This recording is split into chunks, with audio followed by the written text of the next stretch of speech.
మన తెలంగాణలో మొట్టమొదటి ఫ్యాక్టరీ అవుట్లెట్ మన ముకుంద జ్యువెలర్స్ లో లైట్ వెయిట్ ఆభరణాలు కలెక్షన్స్ ఎన్నెన్నో అన్ని జ్యువెలరీస్ పై VA కేవలం 2 to 12% మాత్రమే. విచ్చేయండి ముకుంద జ్యువెలర్స్. రాష్ట్రంలో స్టాంపులు రిజిస్ట్రేషన్ శాఖ ఆదాయం గత నెలలో ఏకంగా 40% వృద్ధి నమోదు చేసింది. ఈ ఆర్థిక ఏడాదిలో గడిచిన 6 నెలల్లో జరిగిన రిజిస్ట్రేషన్లు వచ్చిన రాబడిని పరిశీలిస్తే స్వల్పంగా ఆదాయం పెరిగింది. ఈ 6 నెలల్లో సెప్టెంబర్ వరకు 8.8 లక్షల రిజిస్ట్రేషన్లు జరిగి తద్వారా ప్రభుత్వానికి 7,417 కోట్ల ఆదాయం వచ్చినట్లు అధికారిక గణాంకాలు స్పష్టం చేస్తున్నాయి. ఆర్థిక ఏడాదిలో దేశంలో చాలా రాష్ట్రాల్లో ఆశించిన స్థాయిలో స్థిరాస్తి రంగం వృద్ధి కనిపించట్లేదు. తెలంగాణలో మాత్రం రియల్ ఎస్టేట్ రంగం క్రమంగా పుంజుకుంటోంది. ఆదాయం పెరగడంతో పాటు రిజిస్ట్రేషన్ల సంఖ్య సైతం ఏమాత్రం తగ్గలేదు.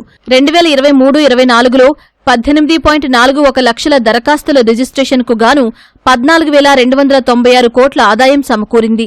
గత ఆర్థిక ఏడాదిలో మాత్రం స్వల్పంగా రిజిస్ట్రేషన్ల సంఖ్య తగ్గడంతో ఆదాయం సైతం పడిపోయింది.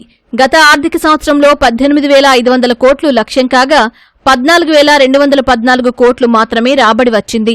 2025-26 ఆర్థిక ఏడాదికి స్టాంపులు రిజిస్ట్రేషన్ శాఖ ద్వారా 19,087.26 కోట్ల ఆదాయం రావాలని ప్రభుత్వం లక్ష్యాన్ని నిర్దేశించింది.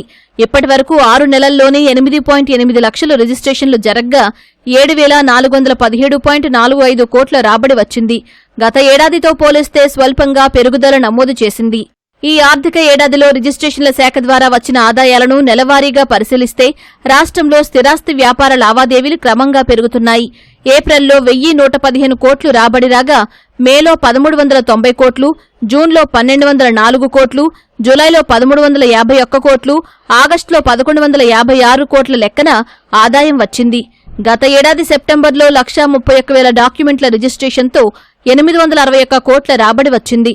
ప్రస్తుత సెప్టెంబర్లో ఏకంగా 39.94% రాబడి పెరిగి 1,200 కోట్లు వచ్చినట్లు అధికారిక గణాంకాలు వెల్లడిస్తున్నాయి. వీటన్నింటినీ పరిశీలించినట్లయితే రాష్ట్రంలో రియల్ ఎస్టేట్ రంగం ఊపందుకుంటోందని స్పష్టమవుతోంది.